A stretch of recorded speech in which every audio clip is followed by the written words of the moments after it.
नमस्कार दोस्तों, सोहा की आवाज़ में आप सभी का बहुत बहुत स्वागत है। कभी कभी कुछ बातें इंसान की समझ से बहुत दूर होती है। ऐसी ही बिल्कुल समझ से बाहर थी रानी भाग्यवती। रानी भाग्यवती किसी चमत्कार से कम नहीं थी। कारण थी रानी की सुंदरता। कहते थे रानी ने उम्र को बंदी बना लिया है।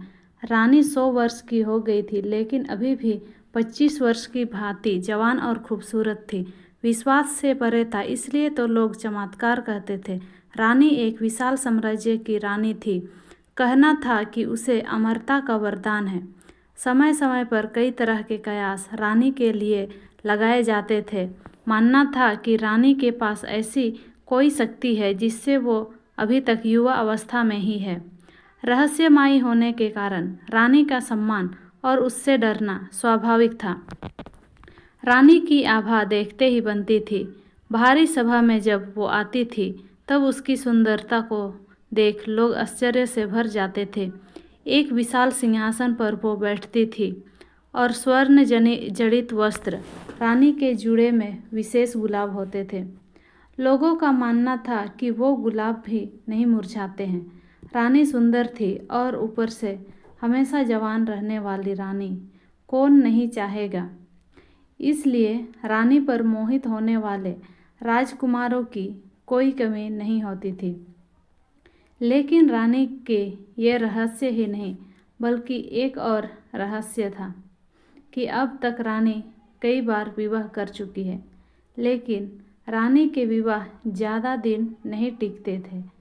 पहली रात के बाद ही रानी जिससे भी विवाह करती वो फिर नज़र नहीं आता। एक रहस्य से भरी रानी, और रानी की इतनी रहस्यमयी बातें पता होने के बाद भी रानी के ऊपर मिटने वालों की कमी नहीं थी। एक अजीब सम्मोहन था जो सबको उसकी ओर खींचता था।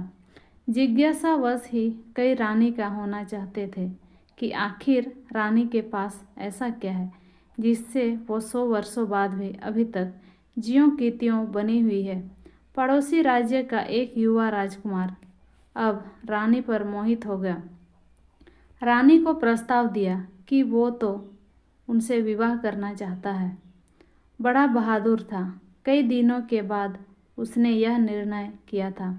रानी को मिलने वो सभा में आया। रानी ने कहा कि मुझसे विवाह क्यों करना चाहते हो। राजकुमार ने बोला, ना करने की एक वजह आप बता दीजिए। हमेशा युवा और इतना रहस्य, इसी में अपनाना चाहता हूँ। रानी ने कहा कि क्या तुम्हें पता है, बड़ी बड़ी बातें करने वाले मर्द पहली रात ही राजमहल छोड़ कर भाग जाते हैं। राजकुमार बोला कि वो भागने वालों में से नहीं है। रानी बोली, हमने ये दावे पहले भी सुने हैं, लेकिन जिस आश्चर्य को देखने वो आते हैं उसे देखने के बाद किसी को दिखाई ही नहीं देते हैं। कई दिनों तक रानी ने उसे समझाने की कोशिश की, लेकिन राजकुमार अडिग रहा। रानी ने कहा कि हमने तुम्हें बहुत समझा दिया, अब तुम्हारे साथ जो भी होगा उसके लिए तुम स्वयं जिम्मेदार होंगे। रानी का विवाह एक बार फिर होना तय हुआ। राज्य में फिर से चर्चा का विषय बन गया। सभी लोगों का मानना था कि पिछलों की तरह यह राजकुमार भी एक रात के बाद अदृश्य हो जाएगा। रानी के चेहरे पर एक अभिमान वाली मुस्कान थी। सारे राज्य को सजाया गया और रानी का विवाह उस राजकुमार के साथ संपन्न हुआ। बस अब था उस रात का, जिस रात में कई रहस्य है, जिस रात के बाद रानी के कोई राजकुमार फिर दिखाई नहीं देता था। रानी और राजकुमार की सुहागरात के लिए रानी का कक्ष विशेष रूप से सजाया गया। राजकुमार रानी के कक्ष में आया। उसे कुछ अजीब चीज़ें नजर आई। उसे कक्ष के भीतर एक पिंजरा दिखाई दिया जिसका दरवाज़ा खुला था। रानी बिस्तर पर बैठी थी। राजकुमार पहले से ही सतर्क था। उसे पता था कि रानी के कक्ष में कुछ भी हो सकता है, इसलिए उसे जागे रहना है। रानी ने कहा, क्यों इतने भयभीत हो? आज हमारी सुहागरात है। रानी खड़ी होकर राजकुमार के पास आ गई। रानी उसे पिंजरे के मुंह के पास ले आई।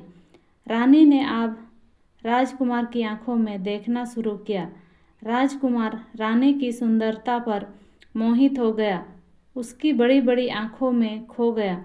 राजकुमार ने रानी के बाल खोलना चाहे, उसके जूड़े को हाथ लगाया और उसमें लगे गुलाब के फूलों को निकालना चाहा।